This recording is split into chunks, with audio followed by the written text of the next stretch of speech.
Hey guys, it's Sarah, the wine-loving bookworm, back with another book and wine review for you on your Sunday night.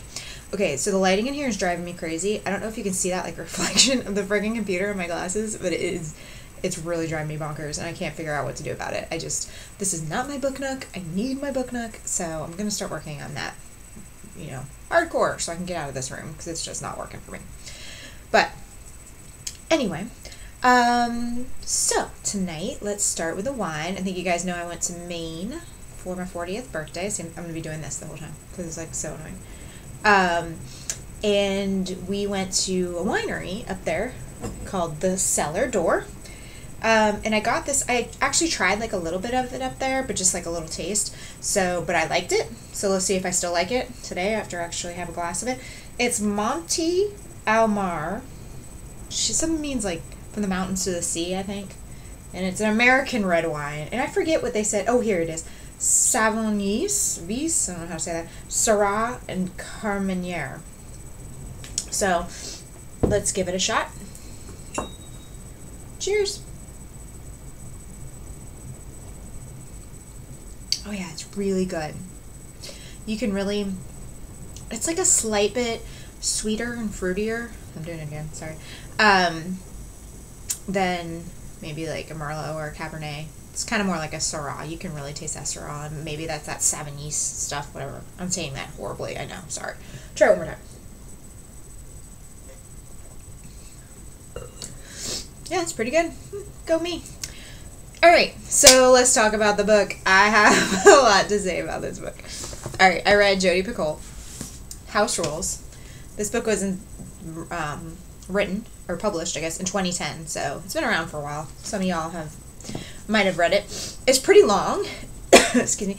It was, over 500 pages, and I had, 200 left today, and I'm like, crap. And we drove up to Jacksonville to see my stepdaughter, because she's going to Iceland in, a couple weeks by herself. She's only 21, that's scary, but also, she's totally badass for doing that all by herself. I would not have been able to do that at 21, but anyway, I digress. But anyway, we drove all the way up to Jacksonville, which is 2 hours from our house. So I read a bunch on the way up, and on the way back, we were stuck in awful traffic, so it took more 3 hours to get home. And so I read all the way back, and I finished it. Anyway, so House Rules by Jodi Picoult's fiction. Y'all know Jodi Picoult, even if you haven't read this book. She's very prolific, She's written, I have it written down here, 26 books from what I could tell. She also wrote comics for Wonder Woman series, which is kind of weird, but I don't know if she drew them or she just wrote the dialogue, or I don't know how that works. She majored in creative writing at Princeton. I mean, hello, smarty. Also, majoring in creative writing, my dream. I just was never bold enough to pursue that at that age. She went on to write a few articles for magazines. She did editing. She taught. I think she liked teaching. She went on to get her master's at Harvard. So super smarty. In education, but then she started writing books. I've read Small Great Things, which I didn't really like. I read 10th Circle, which I really didn't like, and then this one. She kind of has a formula, a way of her writing. I just don't really care for her. She's not my favorite. I know a lot of people love her, but I'm still doing this. Yeah, you can say it. I just don't really care for her. And we really got to talk about this book, girl. Jodi, you missed huge things here, but we'll get to that. Now, I will say she's a great storyteller. She's a good writer. Very easy to read. It's actually very engrossing. The basic outline it centers around an autistic kid. He has Asperger's, so high-functioning autism. His name is Jacob. He's 18. And then he has a brother named Theo. His mom is raising them. Her name is Emma. The dad took off when Theo's the younger brother, when Theo was 6 months, because Jacob was just starting to display his tendencies, and he just couldn't handle it, I guess.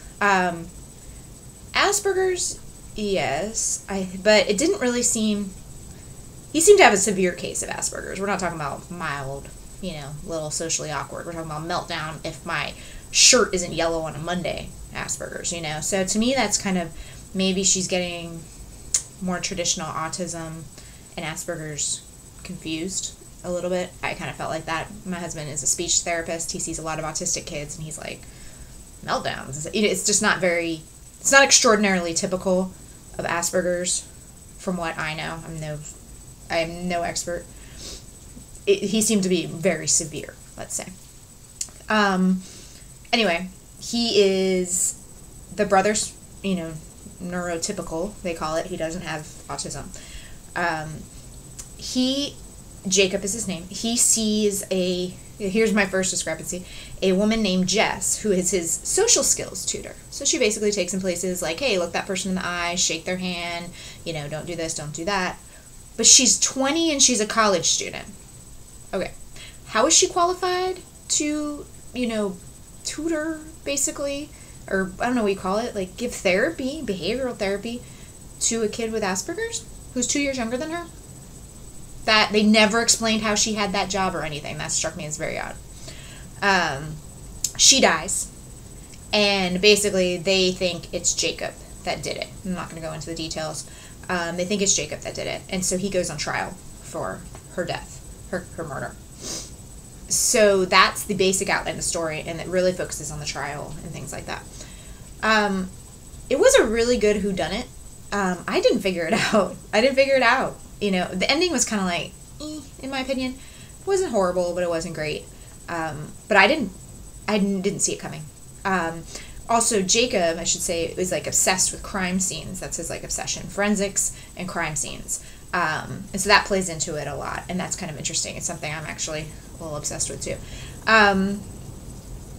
Very good description of Jacob. Gosh, so the book went between 4 points of view. Jacob, Theo, which is his brother, Emma, his mom, and Oliver, which is his lawyer. So it switches between their points of view, so you really get to see what Jacob's thinking. Again, I'm no expert, I don't know a whole lot about this, but I thought she really nailed him as being somewhere on the autism spectrum. Maybe a little bit farther over than Asperger's, but I think she nailed it. Like, it was real interesting to me, and I liked reading it.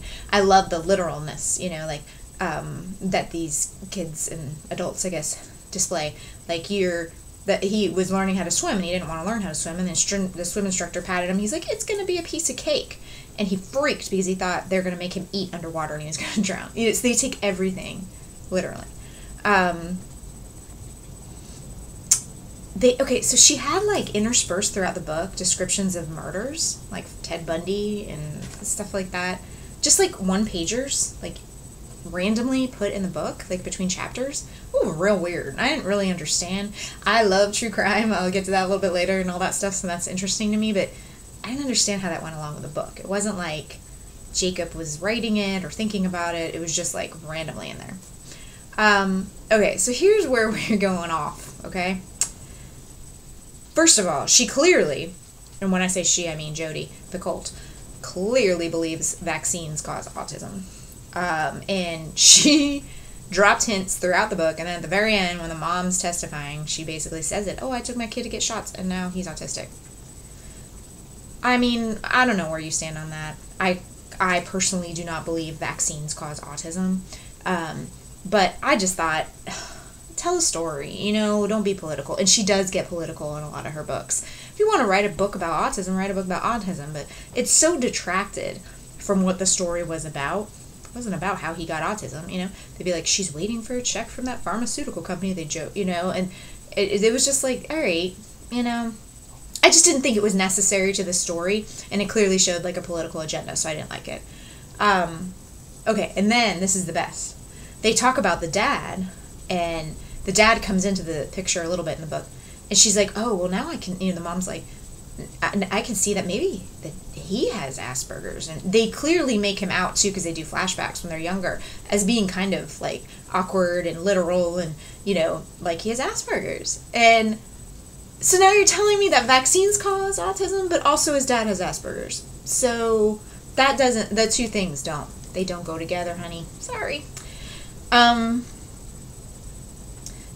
I don't want to give away, so like the pizza, he doesn't have gluten or casein, and casein's found in dairy. And so that she takes him to get pizza, and they mention that it's gluten-free. Well, pizza has milk on it, it's cheese. And they're at, like, some, like, mom and pop pizza place. Maybe they have a gluten-free crust, but you're really telling me they're making a pizza with no dairy cheese? Like, that didn't make sense to me either. And then he finally tells the truth at the end. He does know what happened to Jess. And he tells the truth at the end. But you were like, why did you wait so long to say that? And then if you did wait so long to say that, why did you suddenly just tell everybody at the end? It made no sense. It's kind of like she was looking for a way to wrap up the story. It was just like, all right, I don't know what to do here. So, and again, I tell you more discrepancies, but I'm going over my time now, I can see. And I would give away the book. And it was actually a good mystery. Like, I didn't get it at all. And some of it was very intriguing to me, the crime scene stuff, the forensic stuff. Jacob himself was a great character. Great character. Of course, there was a love story thrown in there, you know, and that's like, okay. It actually wasn't horrible. I didn't mind this love story. I'm not an anti-love story person. I just don't like it when it's done just to do it or it's super cheesy. This one wasn't cheesy, and I actually thought it went with the story okay. Also took place in Vermont, which is like my favorite place in the whole world. Oh, I just realized I forgot to bring the book in that I'm reading, because I'm kind of wrapping it up here. That was done. That was it for House Rules. So, I don't know, if you like Jodi Picoult, you'll probably like this, I guess, but I didn't like it. I almost thought she was like, it was too complex. She was making it this really big mystery, and she was like unfolding it out, which was good, but it was like she was forgetting things and like contradicting herself or leaving holes. So that wasn't so good. Anyway, so next week, I forgot to bring it in here, but I don't know, I'm a huge true crime fan to the like chagrin of my husband. He doesn't get it. I just love watching stuff about it, and I've been listening to a podcast called My Favorite Murder. I'm real late to the game on this one. It's like 3 years they started it. But I love it. And I just love, there's two girls that sit around and they talk about different murders, like, you know, Ted Bundy, John Wayne Gacy, things like that, but also more recent things, and all sorts of different things, from serial killers to, you know, mysteries and all sorts of stuff. And I love it. I listen to it all the time. So they, at the end of every podcast, they say, stay sexy and don't get murdered. So they wrote a book, and I have no idea what the book's even about, and when I bought it, because I just love them. They're hilarious. And if it's like, you think like talking about murders and making jokes, yeah, I mean, I can see how that's offensive. Believe me, my husband like schooled me the other day on it, like, why I shouldn't be listening to this. But it's done in a way where I'm not offended, at least, and they're really ragging on the killer more than, you know, they're not ragging on the victim. But anyway, if you're at all into true crime, want a good laugh, maybe it's more female-based because they're women, but they are like one of the top podcasts in the nation. Really funny. Really great. So anyway, they wrote a book. I had no idea what it's about, but I bought it. I hope it's just like them being funny and talking about funny stuff. So I'm either going to read that, or I'm going to read a book called The Stranger Beside Me, which is written by Anne Rule, who wrote about Ted Bundy. And she actually worked with Ted Bundy at one point. So it's a book about him, written by somebody who kind of knew him. So I haven't really decided yet which one I want to go with, but I will decide probably tonight or tomorrow, whichever one I start reading. All right, so I don't have the book with me because I totally forgot it. But that's it for me tonight. So if you're ever in Maine, check you out some Cellar. And what's this called? Monti Mare? God, maybe. Also got my mom a bottle of Perfect Stranger, it was called, and that one was really good too. So check that one out. Try it one more time just to make sure. Oh yeah, it's good. And you know, House Rules. If you're a Jodi Picoult fan, you probably like it. If not, skip it. Don't waste your time. All right, guys. I've gone over my time tonight. So this is super annoying, and I'm trying to find a way to make it stop. Have a great week, and I will see you next week to talk about something about serial killers. Hey. All right, guys. Good night.